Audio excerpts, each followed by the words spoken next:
Happy Friday, UA. You made it to the end of the week, and that means it's time for Kickin' It Live. On today's show, Megan gives us a spotlight to Change to Make a Change. Presidential service hours close soon, and auditions for the box start next week. We'll be taking a look at our state qualifying swimmers, upcoming wrestling tournament, and girls basketball all coming up on sports.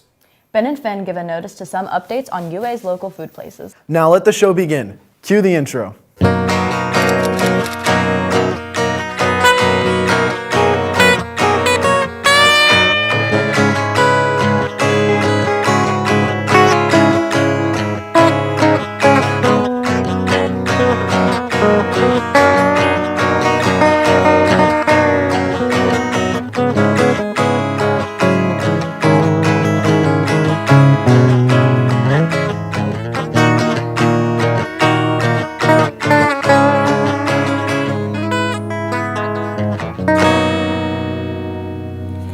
Welcome back, Bears. Spring break is only 2 weeks away, with Mexico being a popular destination for our senior trips. Last Sunday in Tapalpa, Mexico, one of the most wanted drug cartel leaders, known as El Mencho, was killed by government forces who were aided by U.S. intelligence, according to PBS.org. Cartel members then retaliated with violence, impacting both tourists and locals in Mexico as airports, schools, and other facilities nearby were temporarily shut down.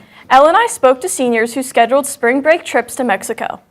We were supposed to go to Cancun, but a couple people in our group have canceled, so I think we're looking at Florida or maybe the Caribbean. We were supposed to go to Puerto Vallarta, but that's where all of the cartel stuff is happening, so now we're just going to Florida. My group's going to Cancun in Mexico, and I heard about the news about the cartel, but we're gonna go.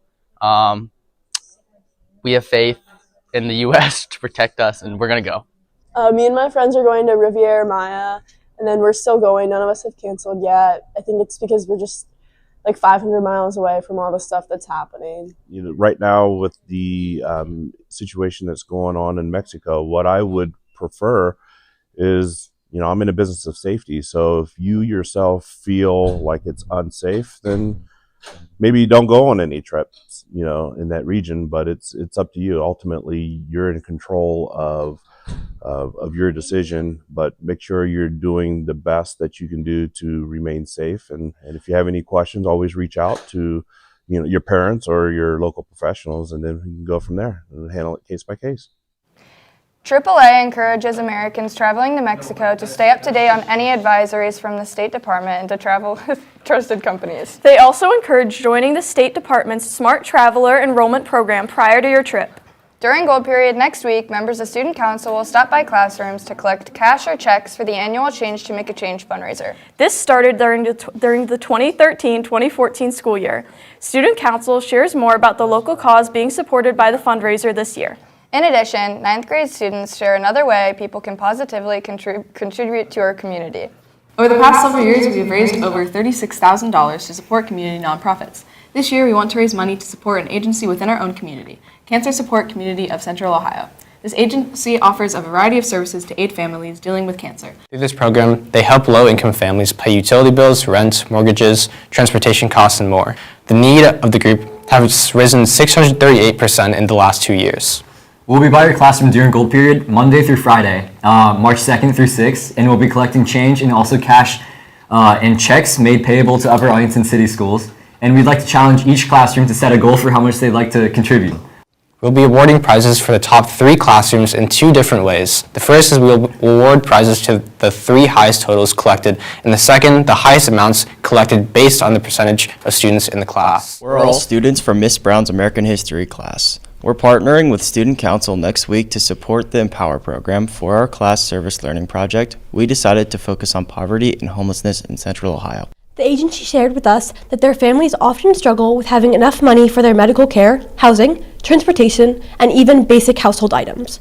In addition to bringing change, we'd like to challenge Gold Periods to bring in paper towels and toilet paper to support these families. We'll collect and count each Gold Periods rolls to see which classroom wins. Let's use change to make a change and roll out the love. Students interested in earning the Presidential Service Award must submit their hours by tomorrow night in Maya Learning. Email lmiller@uaschools.org or stop by the College Career Center if you have questions. Next week, actor auditions for the spring play, The Box Set, begin. The box set includes student-written and directed plays. If you would like to get involved, you can scan the QR code and pick up an audition ticket. The QR code is located outside the theater foyer on the bulletin board. All are welcome to participate. Now, the prom theme reveal from our junior class officers. And this year's Prom 2026 theme is Under the Sea. More details coming. Prom is April 25th at COSI. Now let's splash into sports.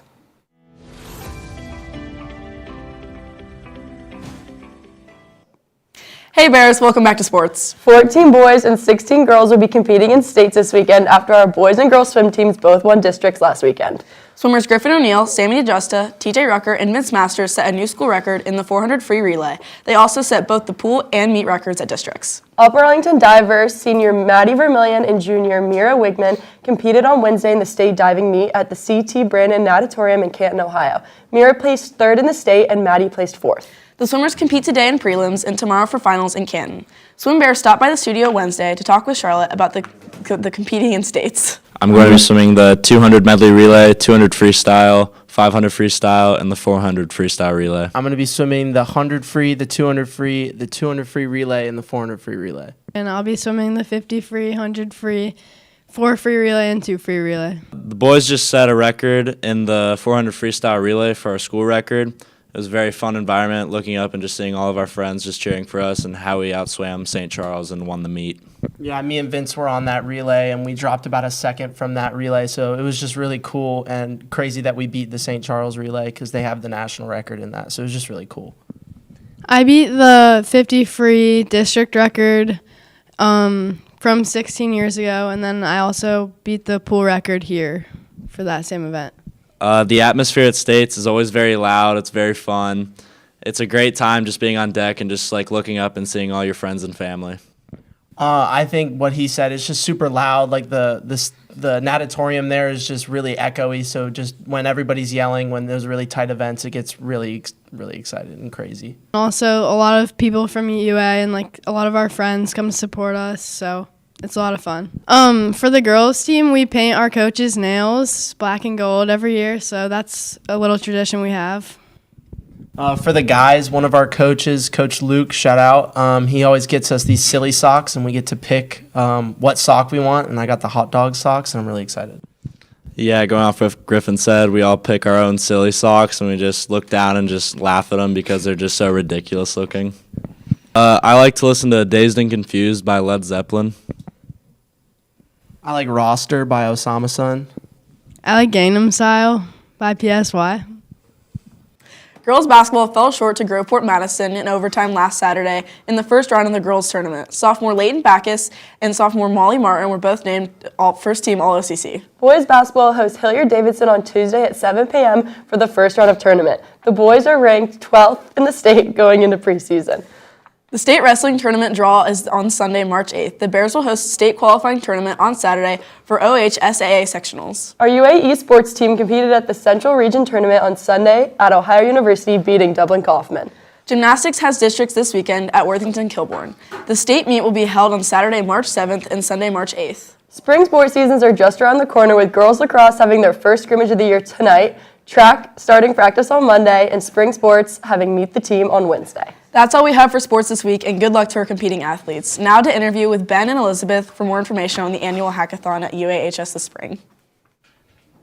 What's up, Bears, and welcome back to Interview. Today we got 2 hackathon participants. If you guys would like to introduce yourselves. I'm Evie. And I'm Max.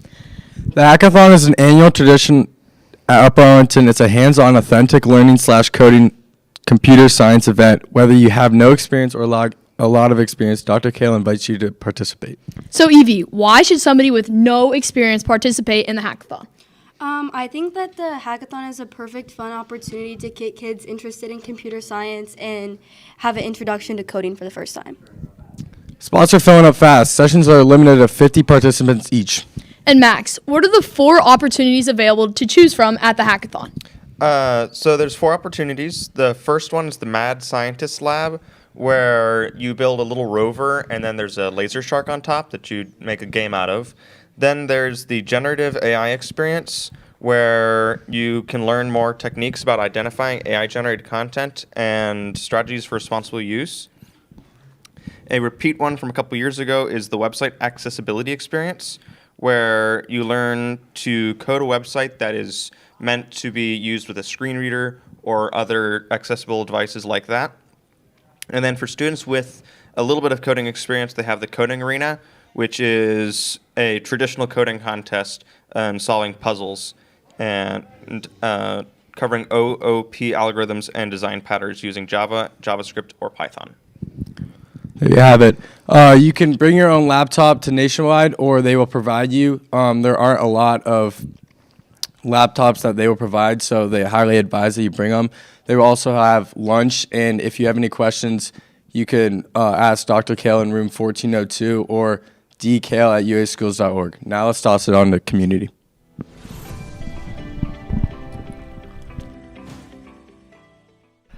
Hello, Bears. Welcome back to another week of community. Hey, Finn, do you like noodles? I love noodles. Well, sorry, Finn. You're going to have to find a new location because Noodles & Company on Reed Road is permanently closed. This is due to a decline in revenue.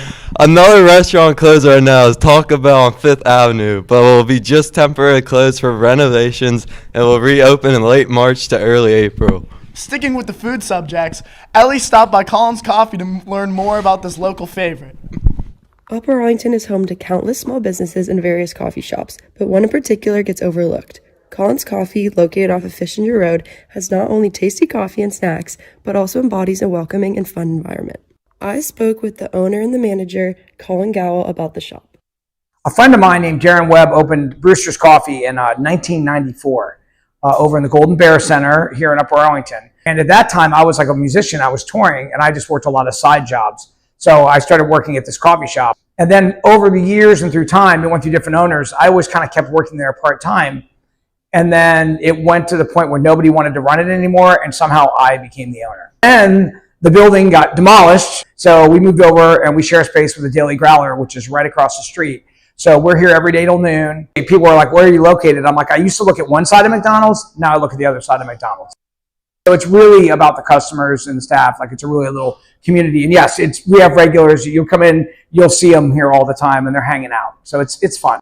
Colin's also a musician, so I asked him a little bit about how the coffee shop and his music connect.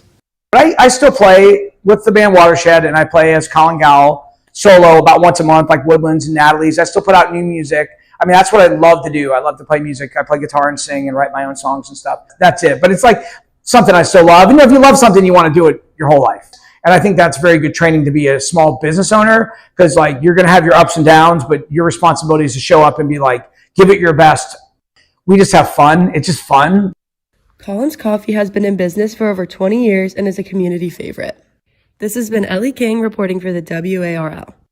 Colin's Coffee is open 7 a.m. to 12 p.m. Monday through Sunday. Stay tuned for next week where Finn and I are going to make more food packages, and this one's going to be featuring Kyushi, ramen, and many more restaurants. Now let's toss it to Rory and Riley. More college reps are coming to UAHS. We have some dates for you to keep an eye on. Visits are on March 3rd with St. Mary's College, March 11th with the University of Kentucky, and the University of Mississippi comes on March 26th. If you have a class during the period of a visit, ask your teacher for permission to attend. You can view the full list of scheduled college visits and register in My Learning before you attend. Then an eHall pass will be created prior to your scheduled visit. Juniors and seniors who are interested in the National Art Honor Society and have already received invitations and currently have a 2.5 visual art credits and currently have a 3.5 art GPA should have checked their mailboxes at home. Those registration forms are due today in the first floor student support office. If you plan on grabbing some UA sauce today, we have some exclusive history on how this special sauce came about and how it gained its popularity. Hudson reports. Okay, so UA sauce, the history of it, basically, little backstory. We used to order it in. You guys loved it so much, we decided to make it here in-house. So along with making 2 other dressings that we have up in the sub shop, we started off with a recipe. And then I kind of like every day since we've made it, I've took opinions. So like as kids came through the line, I would take your opinion on what it needed or what it needed more of, what it needed less of. And so since then I kind of tweaked the recipe until I got a green light from both lunches. And that's just how it became UA sauce. So the recipe is in here, not so much down on paper. And it's one of a kind. What can I say? I mean, it's what makes the sub shop the sub shop. We go through gallons of UA sauce every day. Not every day, but every week. I like UA sauce because I think it just blends the entire sub together, and it's low key, like kind of a lighter cane sauce, and I already like cane sauce, so I mess with it. Honestly, it's the tang of like the UA sauce that makes me add it every day, to be honest. Yeah.